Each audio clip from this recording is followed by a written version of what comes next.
Hello and welcome to IMHO. Today I'm speaking to Harry Clarkson-Bennett about can news publishers survive AI and fracturing audiences? Until very recently, Harry has been the SEO Director at the Telegraph, and he's now a partner at DJB Strategies, where he consults on all things AI risk and resilience, publishing, and audience strategy. Harry is also a very active speaker and one of the most practically honest voices on what publishers actually need to do right now. And I'd highly recommend his Substack called Leadership in SEO. So jumping straight in, you joined the Telegraph around the time that lockdown traffic was its height and possibly just on its downward curve. And the industry as a whole was just beginning its downward curve. So after 4 years at Telegraph, what do you think were the biggest impacts you saw to site traffic during that period? And where did you focus your energy to mitigate the issues that you were having? It's a very interesting question. So I think when I joined, we were probably it's slightly different because obviously being a paywall publisher, as soon as you start paywalling and you start paywalling over time, it's not that there's a significant negative in search, particularly about having a paywall. It's more that like we think that over time you just don't get the same engagement. You just don't get the same engagement signals or links or brand mentions. Like everything starts to drop because you become a slightly more or a significantly more closed off experience. So it's no coincidence that unpaywalled sites have always done better. And I'm pretty sure it's just because of the general user engagement that comes with a paywall. But we'd always done, we'd always been doing well. I think for every publisher, it got far more difficult. And I think that probably started maybe just before lockdown, depending on who you ask. But it was, I think if you ask people at like the Mail or a couple other sites, they would say that there was a point where they could rank really well for political type news, and then there was a point where they couldn't. So something shifted. And I know in Google's algorithm, they do have certain scoring systems that I suppose kind of like black and white mark whether your site can or can't or is likely to appear for certain things. Um, so it definitely got more challenging. Um, when I started, the sort of two or three most significant impacts were Parasite SEO updates, which obviously with sort of manual action can just completely strip out an entire section of a website, which happened to a lot of different publishers over that time frame. And some of those are really significant revenue lines. So it's not like the traffic or the audience is necessarily that valuable. It's just there was a lot of affiliate revenue or advertising revenue associated with some of those projects. So that was pretty awful for lots and lots of different publishers. So that was really tough. We had a couple of algorithm updates, or one algorithm update on the affiliate section of our site, which was free to air. It's called Recommended. It's very good. All the products were tested. I think the standard was very, very high. And that had done really well for a number of years. And almost as soon as we started investing more and more into it, it became more challenging and was fairly significantly affected by an algorithm update in December of last year, as were Wirecutter and The Guardian, a few other sites in that space. So it's as a subscription business like the Telegraph and they're pretty resilient because they do have good, predictable, stable revenue that is so much more valuable than advertising um, revenue just on like a pound by pound basis. Uh, I think those are probably the most significant ones. News is still pretty adept at getting around AI. There's no AI overviews associated with news until it reaches a certain threshold. So, i.e., if it's super newsy, there won't be an AI overview. But as it kind of comes on the way back down of the crest of the wave, there'll be a point where it crosses in popularity threshold and an AI overview might appear. So for news, still pretty good. For evergreen stuff, significantly harder, particularly if you contextualize that. There's probably a point where big publishers could kind of rank for and do pretty much anything. Yeah, I think these are kind of familiar patterns that most publishers are seeing across the board. I mean, I know you've done quite a bit of speaking recently on Discover. I think was it I don't know if it was Athens or somewhere else you spoke about it recently, but it's no secret that a lot of publishers are now really leaning heavily into Discover to try and offset the decline in organic clicks. I think a lot of people are sort of Mm. saying, oh, this could be our salvation. I know I spoke last year. I know it's last year, and obviously a lot's changed since then. John Shahata was very pro Discover. But I keep coming back to the same question. Are we just trading one vulnerability for another? could Discover just suddenly go away? How sustainable is Discover? Do you think publishers should actually be relying on it? Sorry, did Uh, you did you rely on it heavily at the Telegraph? I love John Shahata. He's great, isn't he? He's Oh, really fun. he's I like amazing. John. Yeah. He's really funny. Um, so one of the things that lots of so actually to start with, it's probably a terrible idea to get really overcommitted to Discover as it is to anything. I think off the back of what's happened with search for lots of publishers and being I think most publishers or most of the savvy ones now are thinking, Condé Nast recently said they're planning for Google Zero, and they're not. It's not that they think there will be zero traffic from search. It's just that what they're saying is what we want to do is create things that even if there was no traffic from search, it would Yeah. still make sense to our Reduce audience the and business model, dependence. Yeah. which is the right approach for everything. For any platform, like all of these guys at one point, Facebook sent huge amounts of clicks to publishers, and now it sends very little. Like none of these guys want to send you anything. It's just not in their favor to do so. And unfortunately, it used to be for Google, and now it's kind of not, or certainly less so.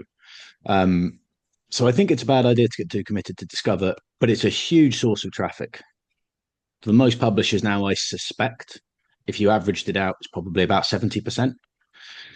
And that's in part because Discover has grown, but it's also in part because search has shrunk for lots of publishers. So you can't ignore it. You should understand it, and you should definitely know how to analyze it and to maximize your appeal in the platform. The problem with Discover over time is that it's kind of favored relatively clickbaity stuff. So I think, as John Shahata would say, like be Yeah. clicky, not clicky, not baity, which is nice. Um, but it's yeah, we did have someone in the team, or do rather have someone in the team. Not that I run it anymore. Whose focus is on Discover because it makes up such a huge proportion of traffic. Uh, but so it's a good reach channel. It's reached the metric you want to focus a lot of time on in a world where there's not a lot of clicking going on, clickless platform, no intent. It's not the highest value thing you can do, but if it's your biggest way to reach people, which it is for lots of publishers, then you kind of need to take it relatively seriously. Yeah, I mean, I'm on you and exactly what you said. It's clickbait. I mean, SEO, we focus on it quite heavily. It's important channel of traffic. But the problem I've got is you're trying to balance titles between, it's becoming BuzzFeed clickbait, and you're trying to get that Yeah, good balance between not too clickbaity, but so it will get the so it will get the click. But yeah, it's yeah, a it's bit of a tough. necessary evil, isn't it? It's like, I don't think it's a good idea relying on any third party at all for anything. I think you No, should always have it, man. I think it was John Mueller who actually said, always approach these things. It's, it's on loan, and this could end at any time. So you have to yeah, keep that in mind, really. It's about building an audience. Actually, just picking up, you wrote, just sort of coming on from this, there is a thread, bear with me. Um, you wrote in one of your articles recently, you wrote about the Washington Post journalist who'd built their TikTok audience. I was absolutely fascinated by the story, and I went and had a look at his new channel. So he'd built the Washington Post up to 1.8 million, and then he walked and set up an independent channel. And within months, he was outperforming. I mean, his videos are amazing. It's like news yeah, done in quite a different way, a very unique way, very engaging way. He's clearly very, very talented. But he has taken that audience from the Washington Post. His personal power has taken that away.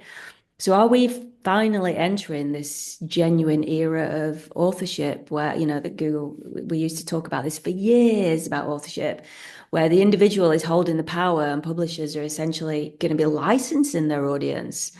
And if that's where we're heading, what does this mean for the business model on both sides? I'm really seeing this is happening. We're getting a lot of really good talent now, who yourself mm, included, in leadership and SEO, who are building their own Substacks. A lot of very talented journalists, like Ed Zitron, is doing a lot of very good in-depth journalism. And I think a lot of the journalists that have been let go from the major publishers are now establishing their own direct audiences. And this is what I'm saying about moving away from Discover, moving away from third parties. Is it going to be all about independent personal brands now, and people are just going to go direct. What do you think? I think it's absolutely the evolution of journalism and publishing. I think the problem big brands have in this case is that it's I suppose what we're saying here is like, okay, don't rely on third party platforms, but you need to build the individual who can leave at any time, and that will be the argument that will be put forward by lots of publishers and big brands. And journalism is there was a point in time where you could work for the Telegraph, the Times, BBC, whatever it would be, and the brand would bring you up, right? So working with them would be an enormous benefit to you. Whereas I think it would be like the reverse halo effect now. Whereas now what you'd have is working as the Yeah. brand, working with the individual. You can leverage their audience. You can leverage the trust that they have with their audience, which brands don't have. Like you see it, particularly younger audiences, which we've been doing a lot of work on, is like younger audiences trust people. They don't trust brands. They use news websites in a very different way. They spend 75, 80% less time on a news website than, a 20 something year old spends 4 minutes a day, whereas a 65, 70 year old spends like 20 minutes a day on average for these audience groups. So there's a fundamental shift that is happening and has happened. It's come with the rise of social media. It's come with the ability for people to have their own platform, and they're less reliant on the brand to further their career. So I do think it's absolutely the evolution of journalism and publishing. I think it's pretty much essential. Like we've known for a long, Google does store audience metrics, like even in search. How prominent they've been over time, I suspect not particularly. But as we get a bit closer to kind of, I suppose, real entity SEO and your ability to connect people with the work that they've done and the brands they work for and their following on multiple channels, and it becomes a lot less search specific and a lot more like audience specific, which interestingly for publishers, lots of publishers have audience teams. It should be a more straightforward switch than for lots of other companies where you're saying, actually, let's say your main goal was to appear in an LLM, which for most publishers it's not. But if that was your goal as a company, well, you kind of need all of those departments to work together. And that's a really hard thing to do unless they all have kind of shared aligned goals and somebody driving it forward. But yes, I think the individual is kind of the key to a lot of this. And brands have to be okay with the fact that they will build some and some will go. They have to be okay with giving people more freedom and creative license to do stuff. And particularly if you want to build a younger audience who are frankly the people turning off or turning away quicker because they have more options. If you want to build them, you need people who understand them in your company. You kind of have to give them enough rope. Yeah, I'm a big belief. I think it's the love them or loathe them. I think it's the era of the influencer. I hate that Yeah, word, for influencer. sure. But I No, it think is. I honestly believe that there's just so much noise, and especially with the rise of LLMs and instant content at your fingertips, exponential content production. I think that value of somebody with a known, proven, expert level of knowledge and talent and ability, I think they will just become more in demand. It's something I've been striving to build at SEJ, having very strong, where we lead with very strong, some of the best names in the industry. Obviously, yourself being one of the authors that we Thank you very syndicate, much. that I'm Yes. very, very grateful to you for. But yeah, I think that I do believe that it's that publishers' balance has definitely turned, and I think it's going to be Yeah. more important strategy. Just moving, you touched on something about young people there. I'm going to come back to that in a minute, actually, because it's something that I know we had a chat about before we came on air. But I just wanted to ask you about Spur. Now, this is something fascinating. I spoke to you about this recently. I can't remember if it was Hive when I saw you in person, and you were telling me about Yes. Spur, and I was really fascinated by this whole initiative. So, for anybody who hasn't come across it, Spur's a collective royalty fund that publishers can draw from based on their content's contribution to LLM output. So it's a way to try and mitigate some of the to monetize in the face of LLMs taking away traffic, and also using their content to train on for free. It's a realistic proposition that can get real traction in the industry. No, sorry, is it? I'm asking you, is it a realistic Is it? proposition that can get real traction in the industry, or is it a hard paywall? Mm. Is a hard paywall still the only model? I know obviously you've got a lot of experience with paywalls. So do you think that is still the only model that's going to protect publishers? Which way do you see it going? I hope there's a world where So I think in a sort of halcyon world where everything goes to plan, both of these things can be true. Where I don't think there's an alternative to a paywall for publishers, particularly. Now, outside of unless you're a public funded one, rules don't apply, or you have more of a Guardian type model, which I know a couple of other companies and brands are doing, where it's more like, please, support us. We're not billionaire funded. Uh, you don't have to pay. Here's the article limit, so you can still read them a lot for free. There's a few publishers trying that. One who I just read about, I can't remember the name. I think they're Canadian, but they've moved away from a paywall and they've gone back to that model. And there's a kind of psychological aspect to it, which is more like, look, unfortunately, people have to be okay with paying for news. Like, it's not an unreasonable request anymore, I don't think. But I think news publishers and publishers generally have to accept that what we're asking is quite a lot of money for what people get, actually, compared to other subscription services. If it's Netflix or whatever it might be, it's quite a different proposition. So the paywall, I think, is essential. There'll be a big rise in the kind of bundle paywall, which everybody's trying to create habit forming products. That's why everybody's trying to do puzzles or whatever it might be, because they know that getting someone in your system, the second they stop coming back to your site every day, their sort of lifetime value starts to drop off fairly quickly.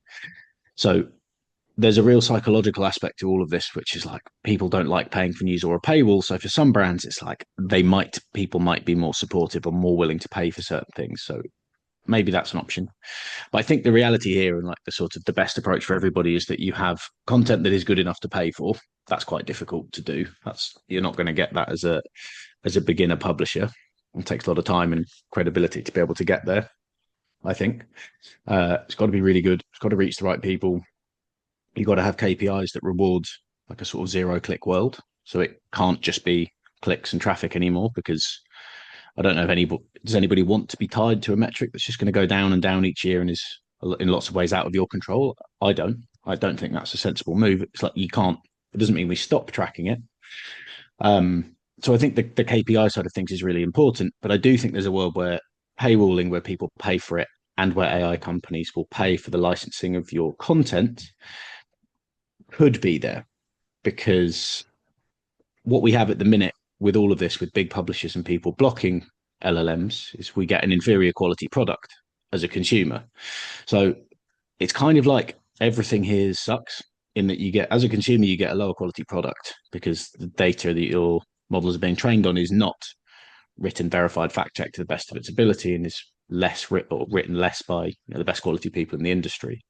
So you get a lower quality product, and companies and newspapers don't get paid for this content because people don't click on it anymore because they don't find it as much. So it's a real like catch-22 situation at the minute. So the best thing for everybody is that this works. The problem obviously is the soaring costs of the AI companies have, the AI bubble, where we sit with that. So there is absolutely a future where this is reasonable and realistic. You just have to see where the cards fall a bit, I think. Yeah, I think it's going to be interesting in the next few years. I mean, I would love to see a situation where good publishers are benefiting from a collective Yeah. like Spur, but let's see. I mean, Google's got away with it for 25, nigh on 30 years. So let's see if LMs Let's see where we get to. Yeah. But moving into our last question, Harry. So looking towards the future, 5 years from now, which news publishers do you think is still going to be standing, and what does the business model look like? Obviously, just leading on from what we were just talking about. I know you just touched on it. Is organic traffic, as we've known it, effectively dead? I think you're probably saying it is. And are we going to be moving? I've got a bit of a theory. I think a lot of people might actually move back to direct RSS feeds and newsletters and actually move away from SERPs more. I know you touched on something interesting before about young people, the demographic of young people. I'd love to hear a little bit more of that as well. So, it's the best way of starting. I think that the papers that survive, the most obvious options are the ones that have a good subscription offering, because it is repeatable, resilient revenue.